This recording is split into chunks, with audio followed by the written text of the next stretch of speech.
નમસ્કાર વિદ્યાર્થી મિત્રો, સફળ સ્ટડી ગુજરાત ચેનલમાં આપ સૌનું સ્વાગત છે. જો તમે કોઈપણ સરકારી ભરતી કે સ્પર્ધાત્મક પરીક્ષાની તૈયારી કરી રહ્યા છો તો રિઝનિંગ એટલે કે તાર્કિક કસોટી તમારા માટે ખૂબ જ મહત્ત્વનો વિષય છે. અને આજે આપણે આ વિષયનું એક એવું પ્રકરણ શીખવા જઈ રહ્યા છે જે તમને રોકડા માર્ક્સ અપાવે છે. જી હા, આજે આપણે સમસંબંધ એટલે એનાલોજી પર ધ્યાન આપીશું. વિદ્યાર્થી મિત્રો, સૌથી પહેલો સવાલ એ થાય કે સમસંબંધ શું છે? સાદા શબ્દોમાં કહીએ તો સમસંબંધ એટલે સમાન પ્રકારનો સંબંધ.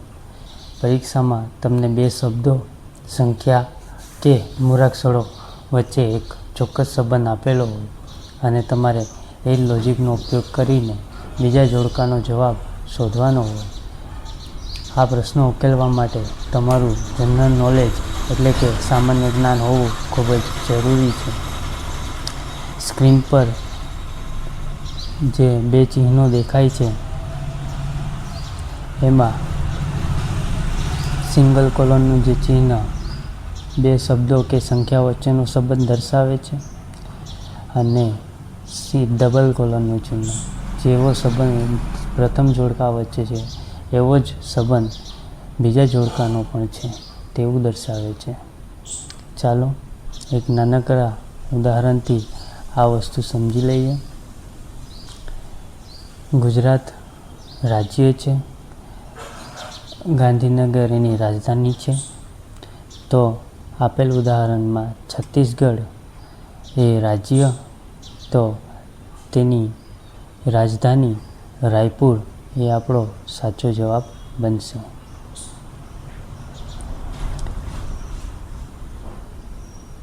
વિદ્યાર્થી મિત્રો, શબ્દ સમસંબંધ પરીક્ષામાં પણ અલગ અલગ ક્ષેત્રોમાંથી પૂછાય છે. આ ક્ષેત્રો દેશ અને રાજ્યો હોઈ શકે, વિજ્ઞાન અને સાહિત્ય આધારિત હોઈ શકે, જેમાં રોગ અને નિષ્ણાત ડૉક્ટર, ભૌતિક રાશિ, એકમ સંજ્ઞા, વૈજ્ઞાનિક સાધનો અને ઉપયોગો, વિવિધ કૃષિ પદ્ધતિઓ, ભૂગોળ અને ઉદ્યોગ આધારિત, જે નદી અને તેના કિનારે વસેલા શહેરો, મુખ્ય નદી, સહાયક નદી, દેરી અને તેનું સ્થાન, વૈજ્ઞાનિક શોધ અને શોધક વચ્ચેનો સંબંધ હોઈ શકે. વ્યક્તિગત અને વ્યવહારિક વાત કરીએ તો કોઈ પ્રોફેશન સાથે જોડાયેલા વ્યક્તિ અને તેનું કાર્ય, પ્રાણી અને તેના સંતાન, વ્યક્તિ અને સાધન અથવા શહેરના ઉપનામો, અગત્યના દિવસો, વિજ્ઞાનની વિવિધ શાખાઓ, સમાધિ સ્થળો જેમ કે રાજઘાટ ગાંધીજી માટે, લેખિક અને પુસ્તકોનો સંબંધ.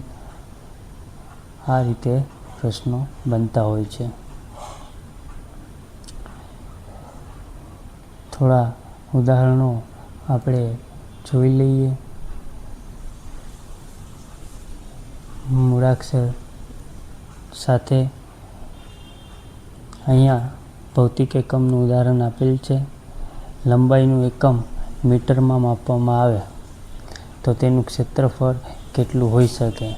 તો વહાલા મિત્રો, આપણને ક્ષેત્રફળ એટલે ખ્યાલ જ છે કે લંબાઈનો એકમ મીટર હોય તો તેનો વર્ગ એ એનું ક્ષેત્રફળ થાય, એટલે વર્ગ મીટર એ આપણો જવાબ છે. ઐતિહાસિક સમાધિનું ઉદાહરણ, જેમાં રાજઘાટ એ મહાત્મા ગાંધીજીની સમાધિ સ્થળ છે. એ જ રીતે વિજયઘાટ એ આપણા લાલ બહાદુર શાસ્ત્રીજીની સમાધિ છે. મૂળાક્ષર અને સમસંબંધ. જો આનો તમે એક સ્ક્રીનશોટ પણ લઈ શકો છો અને તે આપણને કંઠસ્થ કરવાનું છે. એથી એમ તરફ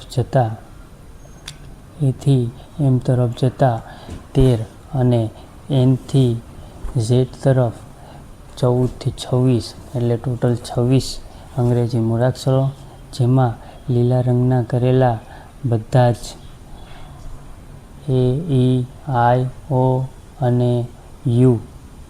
ઓકે, વી નહીં આવે. એ, ઈ, આઈ, ઓ અને યુ આ 5 સ્વર છે અને બાકી રહેલા 21 વ્યંજનો છે. મૂળાક્ષર સમસંબંધના નિયમો અને રીતો. પહેલો, સમાન અંતરે વધારો. દરેક અક્ષરમાં સરખો ઉમેરો થાય. જેમ કે એચ એમાં 4 ઉમેરવાથી આપણને એલ મળે છે. એ જ રીતે આઈમાં આપણે 4 ઉમેરવાથી એમ મળે છે અને જેમાં 4 ઉમેરવાથી એન મળે છે. એ અગાઉ જોયેલા કોષ્ટક મુજબ છે. બરાબર. તેમની નીચેના આ ક્રમ આપણે યાદ હોવા જોઈએ. તો ટી, યુ અને વી આપણે અગાઉ વાત કરીએ એમ કે જે રીતે આ બને એવું સેમ આપણને અહીં બાજુમાં પણ બનાવવાનું છે.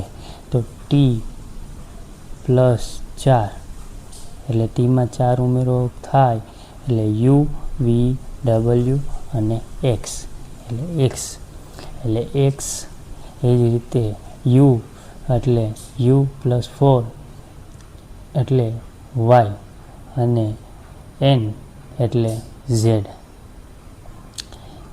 એ તમે અગાઉના કોષ્ટકમાં જોઈ શકો. ટીથી આપણે 4 સ્ટેપ આગળ વધવાનું છે. એટલે 1, આ 2, આ 3 અને આ 4 એટલે એક્સ બરાબર છે. ઓકે, તો આ રીતે અસમાન વધારાના પણ દાખલાઓ જોઈએ. જેમાં BDMO તો જવાબ મળે છે CFPS. BDMO એટલે CFPS. બીનો સી કરવા માટે આપણે શું કરવું પડે? 1 ઉમેરવો પડે. તો એનો ABCD એનો જવાબ મેળવવા એના બદલે આપણે શું કરવું પડશે? બી. પછી ડી તો એફ મળે છે. ડીથી એફ થવા માટે આપણે 2નો ઉમેરો કરવો પડે છે. તો જવાબ મળે છે આપણને ડી. બીથી ડી જવાથી 2 મળે. આ રીતે એકાંતરે વધારો ઘટાડાનો પણ દાખલો હોય છે, જેમાં એક રકમમાં સરવાળો આવે પછી માઇનસ આવે. બરાબર, એ તમે આ ઉદાહરણથી સમજી શકો છો. વિરોધી અક્ષરના જોડ બનાવવાની હોય, જેમાં સૌપ્રથમ એચ અને એસ. તો તમે જોશો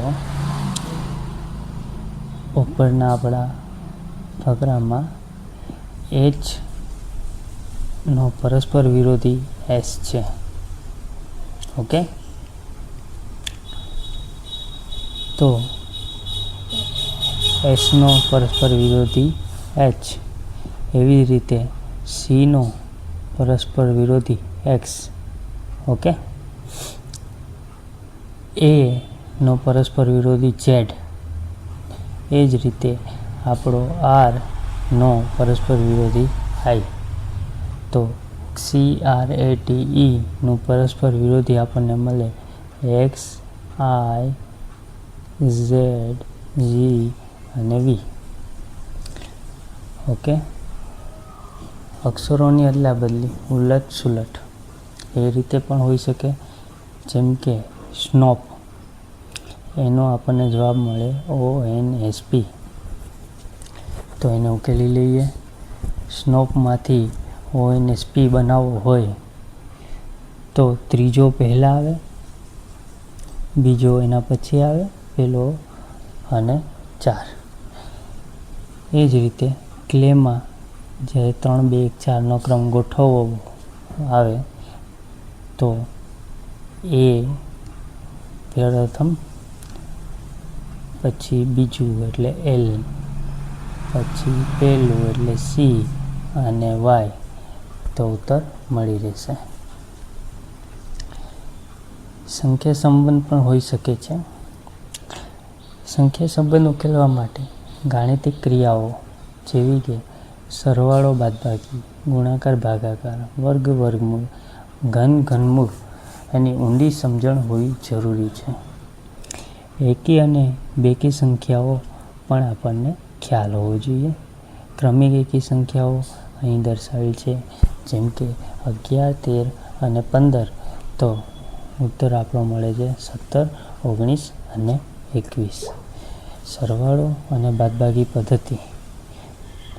જ્યારે સંખ્યાઓ વચ્ચે મોટો તફાવત ન હોય ત્યારે સામાન્ય પ્લસ માઇનસથી પણ આપણને જવાબ મળી રહેતા હોય છે, અને જો તફાવત મોટો હોય તો ગુણાકાર અને ભાગાકાર દ્વારા જવાબ મળી રહેશે. ઉદાહરણ જોઈ લઈએ. આ છે ને ગુણાકાર અને સરવાળા મિશ્ર પ્રશ્ન પર આધારિત છે. 23માં આપણને 72 મેળવવા માટે શું કરવાનું?